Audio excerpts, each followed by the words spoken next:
Hey y'all, in this video I'll be showing you the trapped paper building technique.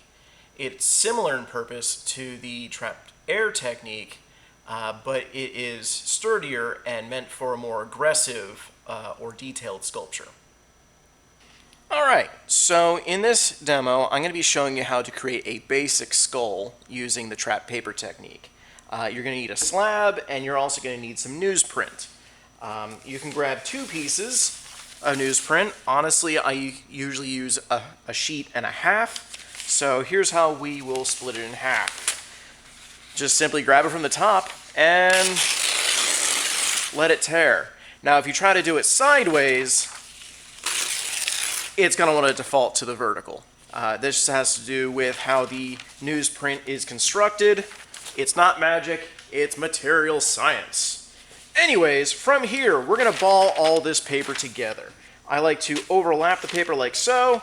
I like to grab it in the center and then just start crumbling from the center so that I have a nice spongy ball. All right. From here, I'm going to pretend that I work at Chipotle and I'm going to make a burrito out of clay and paper.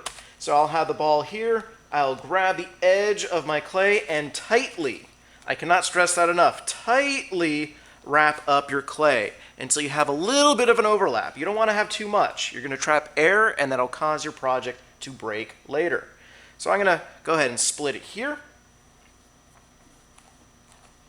Separate that clay, get rid of my excess, and then I will join my overlap.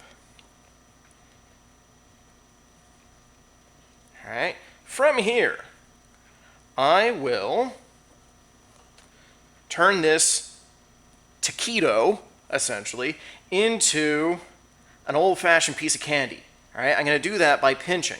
All right, I'm going to pinch and turn and pinch and turn and pinch and turn and wait for the poop joke, and I'll pinch one off. All right, from there, I will then pinch and pinch and pinch and pinch, just like I did on the first side, all the way around. All right, we're pinching so that we are trapping the paper inside. You want this to be fairly airtight. So I'm going to go around and smooth this out. All right. You want to make sure that you're not trapping any air. This should feel a whole lot more sturdy than your trapped air technique. Right. With the extra pieces of clay that you pinched off, create yourself a nice big old fat coil. So again, squeeze this out, tap it down a little bit. All right. You are then going to bend this into roughly a horseshoe. All right.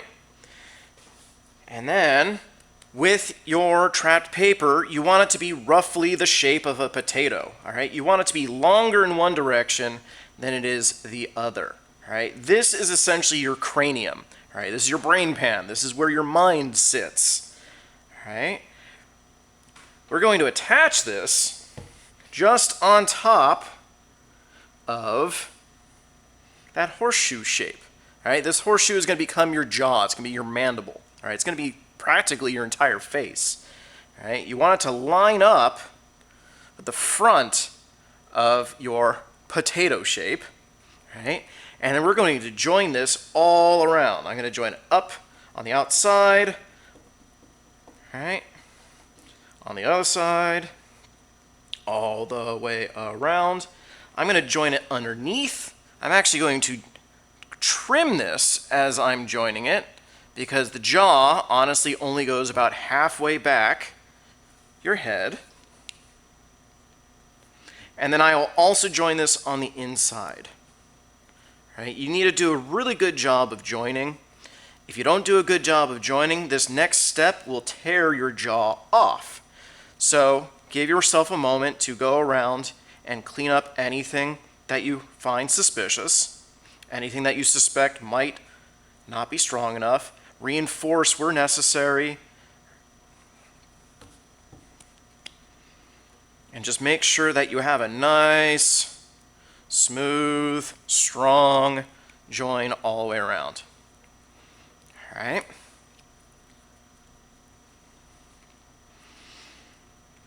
All right. Next step. We are going to start making the details on the skull itself. All right. You want to find a center line vertically. You also want to find a center line horizontally. That center line is roughly where the eyeballs are going to sit. So, use your thumbs and gouge out some eyes. Think back to your self-defense class.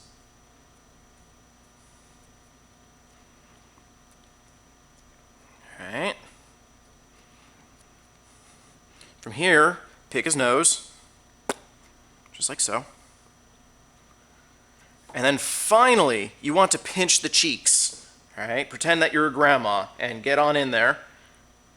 I want to find a spot right about here and right about nya. And I'm going to pinch in the back, and I'm going to pinch forward and forward and forward and forward. All right, this is the step right here that if you had not joined it well, you will tear off your jaw. All right.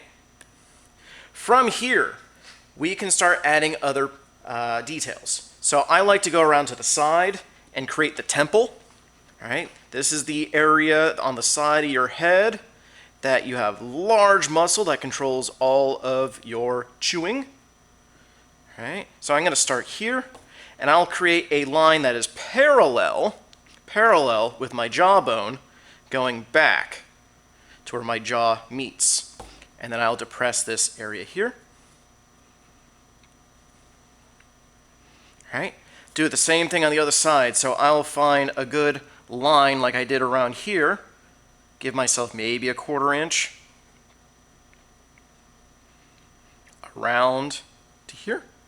And again, a parallel line. Pinch that on in as well. Pinch, pinch, pinch. And depress the area in between. You want to have a space for that muscle to sit. Now, this is just the beginning, but it is a good start. Other places that we can enhance would be the cheekbones. These are the widest point of the face. We can add a little bit more to the forehead. We can add a nasal arch. We can also create teeth, but that's something I will show you later.